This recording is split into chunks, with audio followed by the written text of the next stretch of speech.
Hi viewers, మనం వచ్చేసి శ్రీశ్రీ అనేటువంటి పాఠాన్ని కర్ణాటక గవర్నమెంట్ 9వ పాఠము యొక్క నోట్ చూడబోతున్నాము. తెలుగు మీడియము. ప్రశ్నలకు జవాబులు రాయండి. ఇది వచ్చేసి 5వ తరగతిది.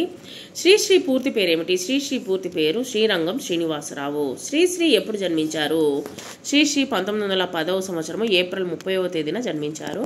శ్రీశ్రీ మొదట రాసినటువంటి నవల పేరేమిటి? శ్రీశ్రీ వీరసింహ విజయసింహాలు అనేటువంటి నవల రాశారు. ప్రభవ అనేటువంటిది మొట్టమొదటి రాసినది.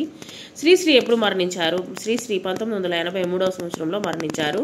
శ్రీశ్రీ జీవితంలో గుర్తుంచుకోదగినటువంటి సంఘటనలు ఏవి? శ్రీశ్రీ జీవితంలో ఒకసారి టైఫాయిడ్ జ్వరంతో మృత్యువుకు దగ్గరగా వెళ్ళి మళ్ళీ బ్రతకడము ఆయన జీవితంలో గుర్తుంచుకోదగినటువంటి సంఘటన. శ్రీశ్రీకి లభించినటువంటి సన్మానాలు ఏవి? 1972లో ఆయన సాహిత్య అకాడమీ అవార్డును మరియు 1977లో రాజ్యలక్ష్మి ఫౌండేషన్ చెన్నైలో వారిచే ప్రతిష్టాత్మక రాజ్యలక్ష్మి అవార్డును పొందారు. వీటితో పాటు మరెన్నో అవార్డులు సత్కారాలు ఆయనను వరించాయి. శ్రీశ్రీ ఎవరి ప్రభావంతో కవితా రచనకు పూనుకున్నారు? దేవులపల్లి కృష్ణశాస్త్రి గారి ప్రభావంతో కవితా రచనను పూనుకున్నారు. శ్రీశ్రీ తల్లిదండ్రులు ఎవరు? శ్రీశ్రీ తండ్రి పూడి పెద్ద వెంకటరమణయ్య, అప్పలకొండ దంపతులకు ఈయన జన్మించారు. శ్రీశ్రీ గారి తొలి కవితా సంపుటే ప్రభవ. శ్రీశ్రీ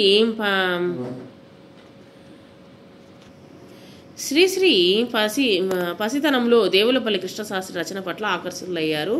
1950లో శ్రీశ్రీ గారు రచించినటువంటి కవితా సంపుటి మహాప్రస్థానము.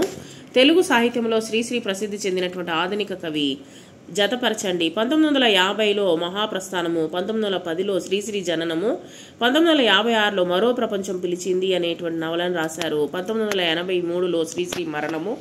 సొంత వాక్యాల్లో రాయండి. నిరుద్యోగము. చాలామంది పట్టదారులు అంటే చదువుకున్నటువంటి వారనమాట. పట్టదారులు అంటే ఇప్పటికీ నిరుద్యోగ సమస్యనే ఎదుర్కొంటున్నారు. చాలామంది ఎదుర్కొంటున్నారు.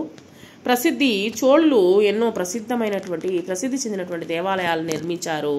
జ్వరము. 2 రోజుల నుండి నాకు జ్వరంగా ఉన్నది. తెలుగు. మన ఆంధ్రులు భాష తెలుగు భాష. దేశ భాషలందు తెలుగు లెస్స. క్రింది వాక్యాల్లో నామవాచకాలని గుర్తించండి. శ్రీశ్రీ జ్వరంతో మృత్యువాత పట్టాడు. శ్రీశ్రీ అనేటువంటిది నామవాచకము. రాజ్యలక్ష్మి ఫౌండేషన్ చెన్నై వారిచే అవార్డు పొందారు. రాజ్యలక్ష్మి చెన్నై అనేటువంటి నామవాచకము. ఆంధ్రప్రదేశ్లోని విశాఖపట్నంలో జన్మించారు. ఆంధ్రప్రదేశ్ విశాఖపట్నం అనేటువంటిది నామవాచకము.